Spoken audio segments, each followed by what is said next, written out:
kuulin, että säkin oot painiskellut sen puolesta. Sä tykkäät käyttää niinku kaikenlaisia mikrosortseja ja muita, niin että voiko pitää vielä minihametta ja näin. Niin totta kai. mikäs siinä on? Miksei vois? Niin munkin mielestä miksei voisi. Kyllä mä taistelin sen kanssa silloin, kun 50 tuli täyteen, että eihän tässä vaan ole semmoinen, että mä yritän olla kuin 30, niin. kuin 40, että pitäisikö minun jo katsoa, että mitä laittaa päälle. Mutta sitten mä totesin vain näin, että hitsiläinen, kun se on niin täysin siellä mun luonteessa. Sulla on niin hyvät jalat, ne on pakko saada esille, sä tajusit se. En mä sitä sillä tavalla ajatellut, vaan se jotenkin niin kuin siihen musiikkiin, mitä mä esitän ja millä tyylillä mä tulen lavalle ja miten aggressiivinen mun keikka on, niin se sopii siihen kuin naula päähän. Ja voiko muutenkaan käyttäytyä sen mukaan, miten, että ne varmaan olettaa, että tässä asemassa tai tässä paikassa pitää jollain tapaa käyttäytyä? Kyllä mä uskon, että se lähinnä oli, suurin osa oli mun omassa korvien välissä. Niin. Että mitä mä naisilta on saanut palautetta, niin he tulevat sanomaan mulle, että miten mahtavaa, että sä uskallat räväyttää ja uskallat olla sellainen kuin nainen voi olla 50V. Niin se pitää olla. Sulla on tyyli muutenkin kohdillaan ja mä kuulin, että sä tykkäät stylata myös asuntoja. Joo. Onko tää niinku, että teillä koti pistetään aina kerran viikossa uusiksi vai miten tää ilmenee?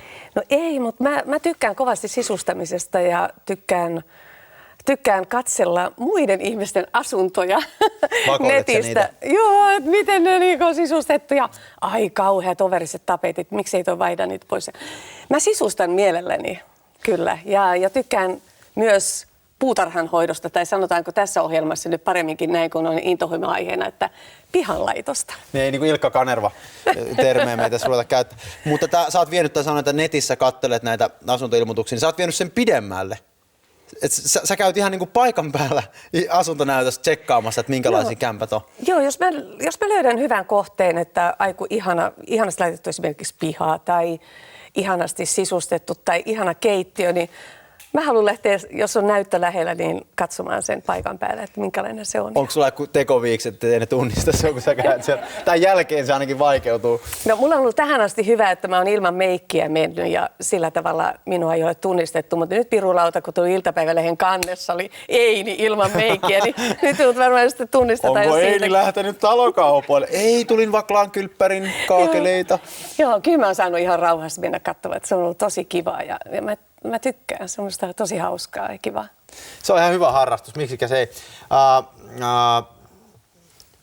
Voiko suhun nyt ottaa sitten yhteyttä, jos tarvii tämmöistä huoneiston vinkkiä? Sä sanoit, että sä istut keittiöön, niin sulla tulee heti sillä, täällä voisi kääntää kuule tonne suuntaan. Joo, mä näen sen heti kun mä menen, että mikä on vikaa tai keittiö ei ole toimiva tai voisi laittaa niin kuin toisella tavalla, niin tää olisi tosi toimiva.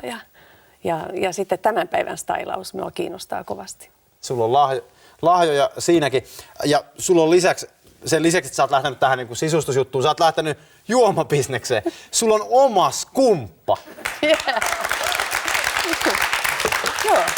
Kun sä lähdet juhlimaan, niin sulla on niin kuin omalla brändillä. Ja tämähän nyt ei mennyt ihan niin kuin ongelmitta tää kuohuviinin lanseeraus. No siinä oli vähän ongelmia matkassa, että silloin kun viinimessuilla se piti lanseerata ja tuoda näyttävästi esiin, niin kuinka ollakaan Italiassa rekka, mikä tämän lastin oli tuomassa, tai siis missä minä olin myös mukana, olihan siellä kaikkia muita 5000 pulloa. Niin se varastettiin. Koko rekka. Ja sen jälkeen hän sitten mä kuulin, että kun tässä pullon kyljessä on sun kuva, niin tätä kuvaa levitettiin ympäri Eurooppaa, että missä menee Eini. Missä Eini menee? Eini oli etsintä kuulutettu. Joo, niin siellä oli kaikkialla toi mun kuva ja totta kai, koska se oli ainut mitä siellä rekassa voi olla, niin nainen, joka on laitettu pulloon, niin ei niitä oikeastaan ollut monta. Se on naisen paikka pullossa. Niin. Sulla on nyt tullut uusi albumi, vähän kipeää. Kyllä. Ystävän päivänä tämmönen putkahti maailma. Silloin vuonna 1985 sä lauloit, että olen neitsyt ja nyt sit laulat, että vähän kipeää. Niin mitä tässä on tapahtunut ja mikä nyt tekee kipeää? Tämä koko albumi on mä sanon, että mä oon itse niin todella tyytyväinen tähän, koska siellä rohkeasti puhutaan elämän ongelmista ja rakkaudettomuudesta ja väsymisestä yksinäisyyteen ja yksinäiseen elämään. Vähän kipeää tuli levyn nimeksi sen vuoksi, koska tarinat on niin kuin sieltä aiheelta, eli koskettava. Laulan myöskin muun muassa miehen tunteesta erossa, kun nainen lähtee ja tyhjentää kodin, vie lapset ja jää vaan tyhjä tunne, mitä mies tuntee silloin. Mutta myös totta kai, niin kun sä nyt haluat totta kai kuulla tästä vähän kipeää laulusta, niin tämä on fantasia. Tämä on seksuaalifantasia, niin kuin meillä kaikilla on jonkinlainen, sinullakin on jokin fantasia. Ei mennä niin. Eini tulee tosta noin. Joo, se istuu siihen. Joo. Se on niin. rankka teksti, mutta toi biisi on niin rankka, että siihen ei olisi voinut tehdä minkäänlaista niin kuin semmoista pikkasen hipaisen aihetta, vaan mennään kypällä siihen. No mutta sehän, ja hienoa jotenkin, pieni kohu siitä syntyi, kun tämmöisestä, missä ruoskasta totta puhutaan kai. Tai nahasta näin tässä biisissä näin.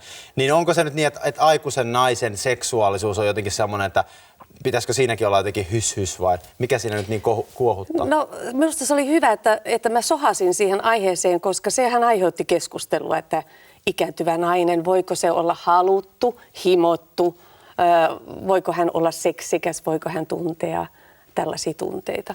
Niin minusta on hyvä, että tästä asiasta puhutaan ja toivottavasti puhutaan vielä enemmän. Koska mä myönnän sen itsekin, että silloin kun mä oon ollut 30 ikäluokan suurin piirtein ja mun ikäluokan naiset ovat puhuneet, kuinka hyvää seksi on, kun sä pääset tähän ikään kuin me ollaan, niin mä aina näytän, että no jopa joo. Yeah, right. Siinä vaan selitelkää. Mutta kyllä mun täytyy sanoa, että kyllä se paranee sekin asia, mitä Eli enemmän ikää tulee. Eli siinä on odotettava, kun me julkaistiin tieto siitä, että nyt on Eini tulossa meidän ohjelmaan, niin meille tulvi kysymyksiä miehiltä, joilla on tämmöisiä seksuaalisiin haasteisiin liittyviä kysymyksiä. Niin nyt me niihin vastataan. Aloitetaan Rakkauden klinikka. Mennään.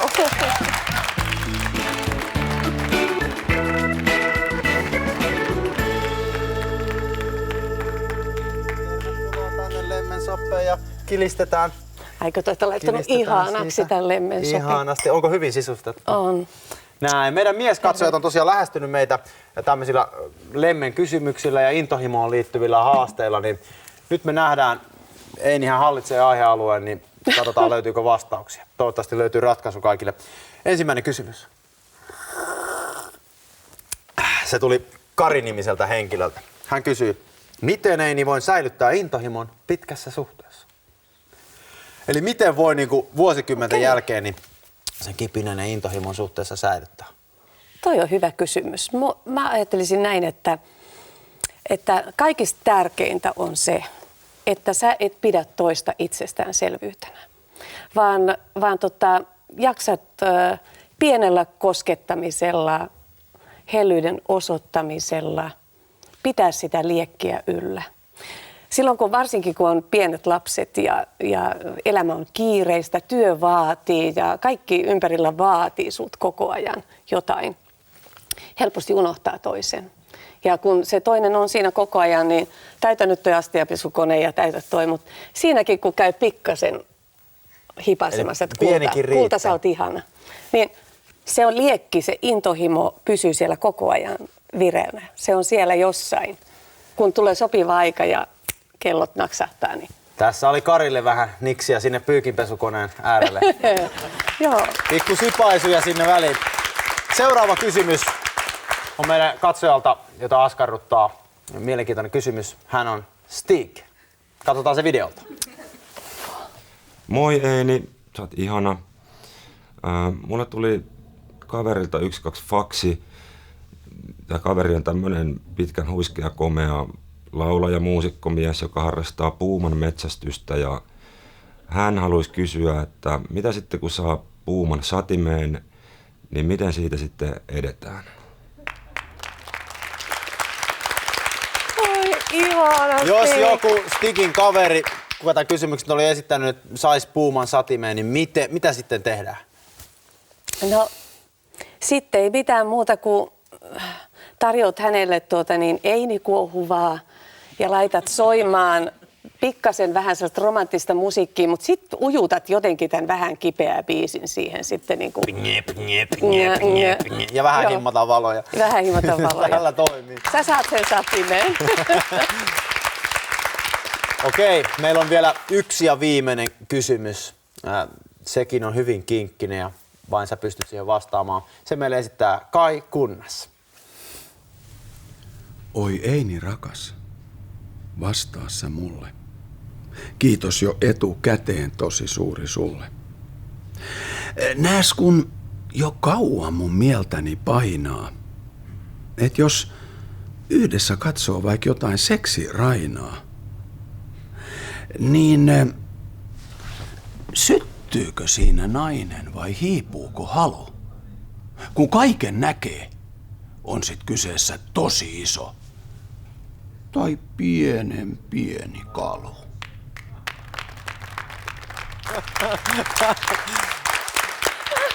Siis Kai Kunnas oli tehnyt runon sinulle. Siis mä oon ihan otettu.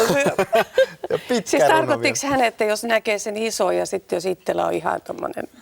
Niin varmaan se, että kun katsotaan yhdessä Rainaa ja jos siellä nyt on sitten, niin onko koolla väliä? Mä sanon näin, että ei ole. Kailla on toivoa. Se on oikein hyvä. Oikein hyvä. Toivottavasti kaikki on nyt saanut vastauksen kysymyksiin. Tässä tuli vähän pintaraapasua ja lisää voi sitten Einin Facebookissa ja meidän Facebook-seinillä jatkaa. Ja tilanne on se, että Einillä vähän kipeätä levy on ulkona ja sehän maistuisi kumpan kanssa. Torstaina Eini aloittaa keikkakiertueen, se alkaa pohjoisesta. Siellä on Tahko ensimmäisenä luvassa, eli sinne kaikki. Tahko, Levi, Saariselkä, Ylläs. Kaikki Sukset hauska, tulkaa mukaan. Ja